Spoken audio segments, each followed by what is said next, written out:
Is there anything funny that you can recall? Well, I would, that's a hard question to answer. Stu was not a joke teller. Christ, he had no sense of humor. Are you kidding? He's always serious. I've never worked with a person ever who impressed me more than Stuart Eizenstat.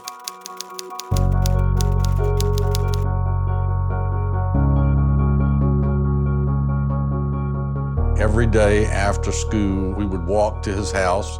They had a big backyard with the next door neighbor's yard and a basketball goal. One summer, he gave up going to camp so he could stay home and practice his jump shot in his backyard, which enabled him to become an all-star ball player with the Grady high school team. But Stuart's quick to tell people that he became an all-star player in Atlanta that was before integration. Thank goodness his NBA dreams died on the vine because he got to go on to a career in public service where he really made a real difference. I do remember being a little surprised to learn that he had been a star athlete because when you see him in government, the first phrase that comes to mind is not fast break. He doesn't go left, he doesn't go right, he's focused right down the middle on the goal, not only in high school, but also in college. He was selected as one of 5 UNC students to be in a summer congressional internship program. And there he got a chance to watch President Kennedy's civil rights bill working its way through the Congress.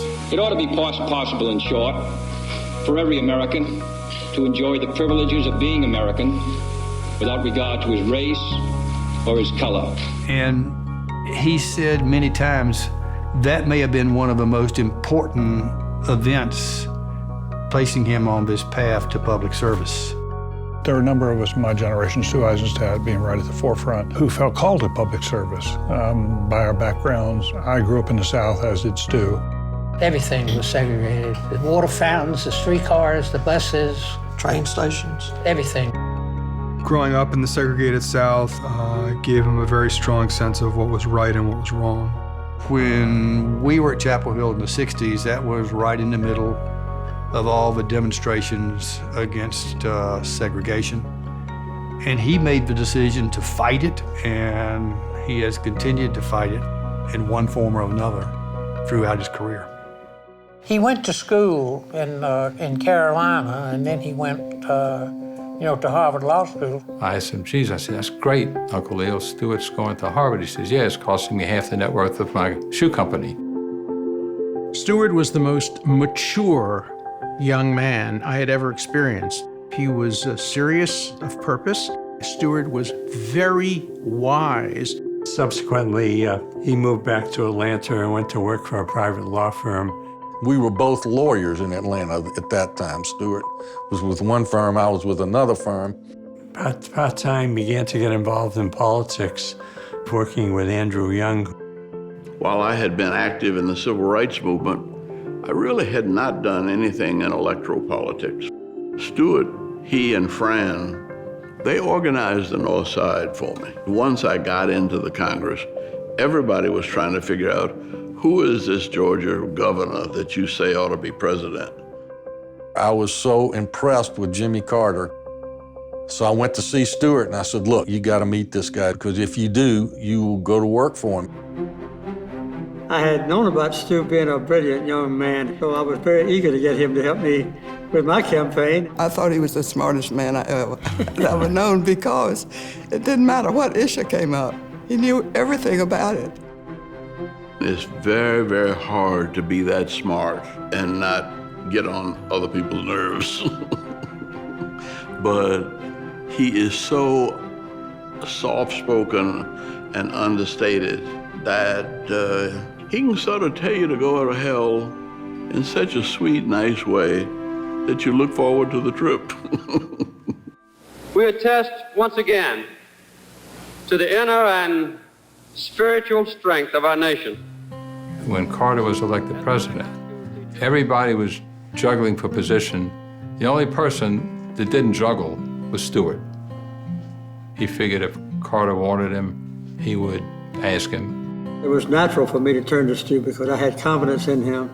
His knowledge of issues, both domestic and foreign issues. Stuart was, at the time of the White House, 34 years old, and he had more power than any domestic policy advisor before then and since then. He understood the importance of respecting others. He understood respecting the law. He represents a thoughtful, wise, compassionate view of public policy and the near sacredness of public service. The more jobs you create and the more people you take off the unemployment rolls, then the less welfare, food stamps, unemployment compensation you're paying out, and the more tax revenue you're getting in. No one trusted the government. No one trusted the administration. And he was all about reinstilling trust in the American people and their government. He would work very hard, and then he would drive home at night, have dinner with his children, and then drive back after dinner to work again at the White House, and then drive back at night by himself. Stuart is driving this 5 or 6-year-old Dodge Dart, and Aunt Sylvia used to plead with him, please, get another car. You know, I'll buy you another car. My mother and my father did a very good job of making sure that I thought that that was just a normal job. It's like probably close to 40 years ago, and I still remember it like it was yesterday. You know, going out to the helicopter, getting in, lifting off. I remember, you know, landing at Camp David. That was an aha moment for me. For millions of Americans, this may be the worst weekend they've ever faced for finding gasoline. It was an accident at the 3 Mile Island nuclear power plant.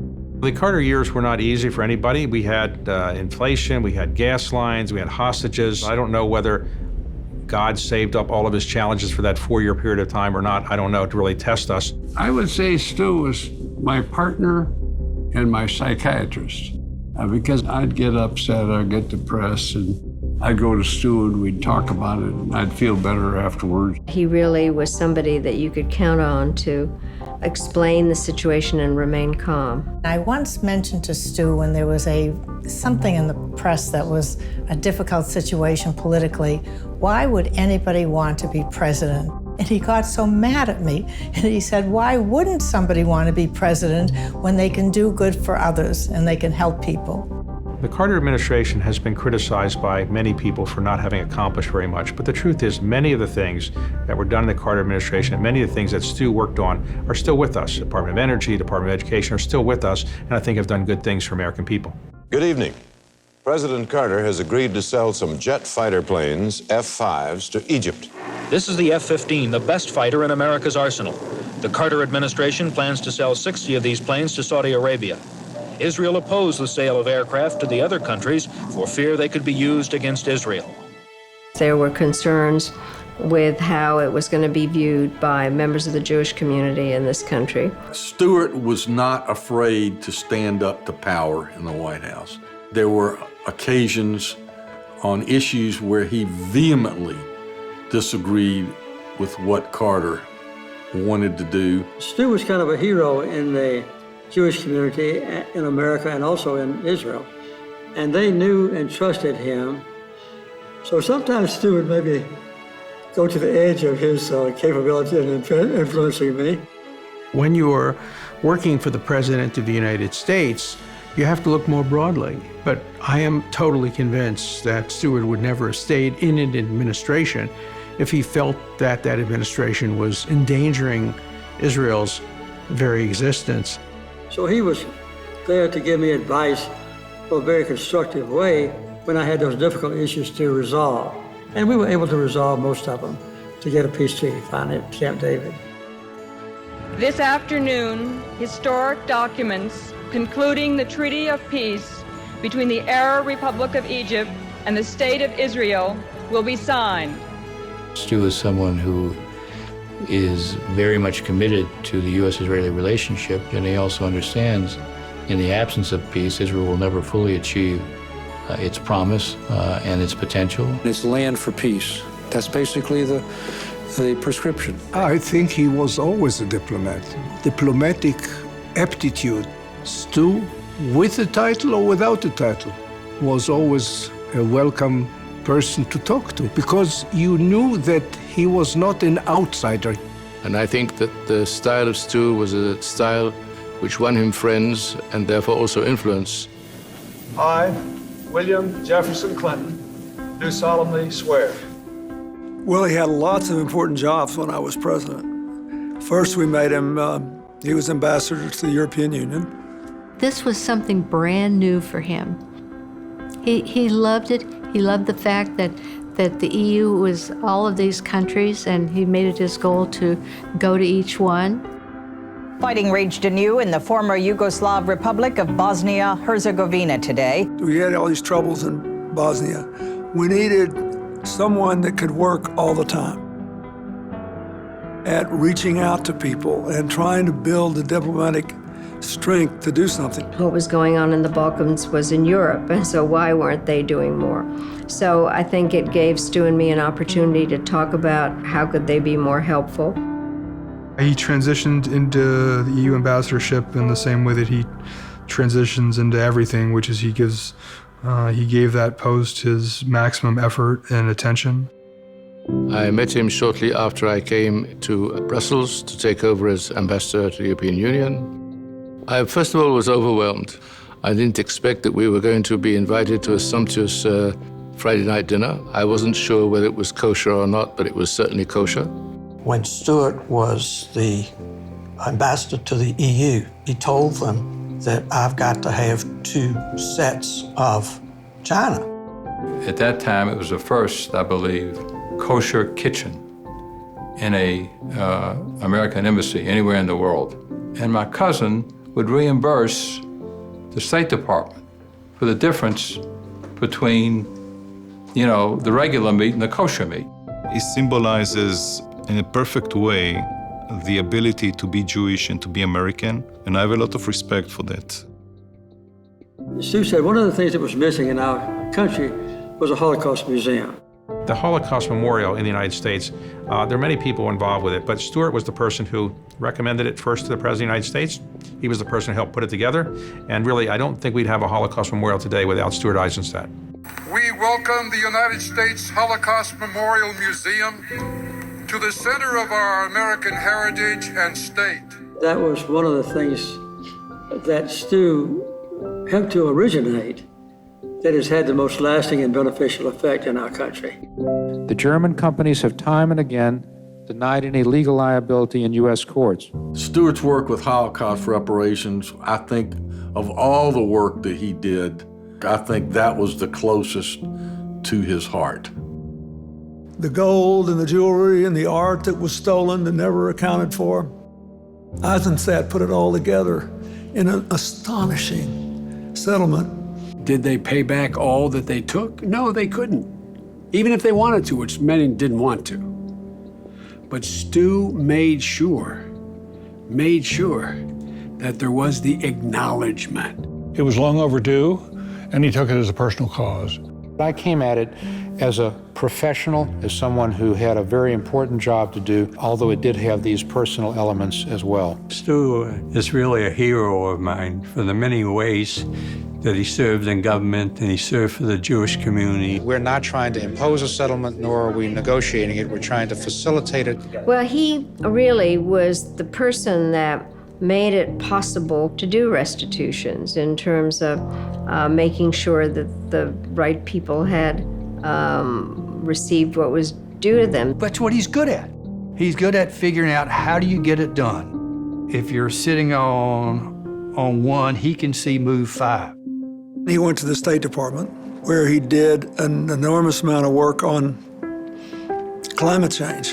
And I'm especially proud of the work of our chief negotiator, Undersecretary of State Stuart Eizenstat. The great work that Stuart Eizenstat and the rest of our team did in writing the Kyoto Agreement actually did move the world in the right direction. The fact that he was able in very short order to become super savvy at granular policy issues as they relate to climate science is a huge testament to his agility.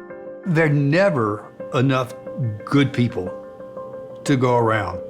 And everybody wanted Stu Eizenstat to be a part of their team. I need him here at Commerce. He helped us on trade and other issues related to that.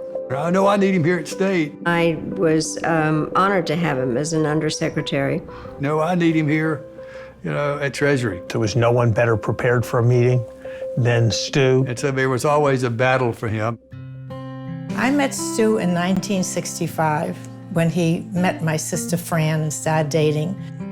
He brought Fran down here to introduce her to family and friends. She couldn't understand a word I said, and I couldn't understand a word she said.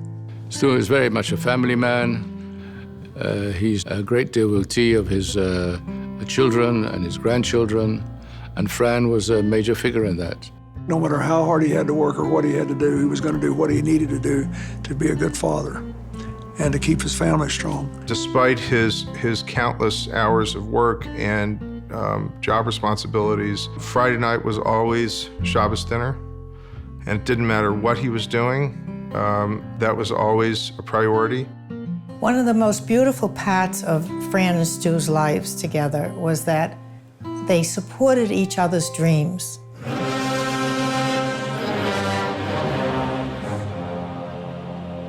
And when Fran and Stu saw the Defiant Requiem in Europe, Fran immediately said to Stu, "We're bringing that to the Kennedy Center in Washington, and we're inviting all the congressmen free of charge." And Stu just went with it. This is a story of the prisoners saying that they will not yield to the lowest common denominator. And to revive that moment in musical history, in Jewish history, in artistic history, in the history of the Holocaust is just such an amazing, amazing project. He was a great inspiring force in the development and continuation of our work in Defiant Requiem. And we were just very humbled that we were able to enter their lives.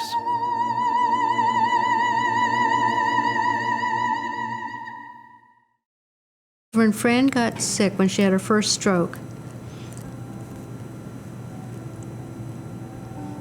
he basically moved over by the hospital to a hotel. During this time, he was really a very wonderful husband. He would spend hours and hours in the hospital with her. He would actually set up a station in the hospital and doing telephone calls. Well, what I was most amazed by, taken by, is that Stu, this incredibly talented lawyer, incredibly accomplished person, devoted so much of his time and energy to taking care of Fran when she was ill. I have no doubt that my mother would not have lived as long or had the same quality of life and care without my father's efforts. You know, it's very tough to not have her here.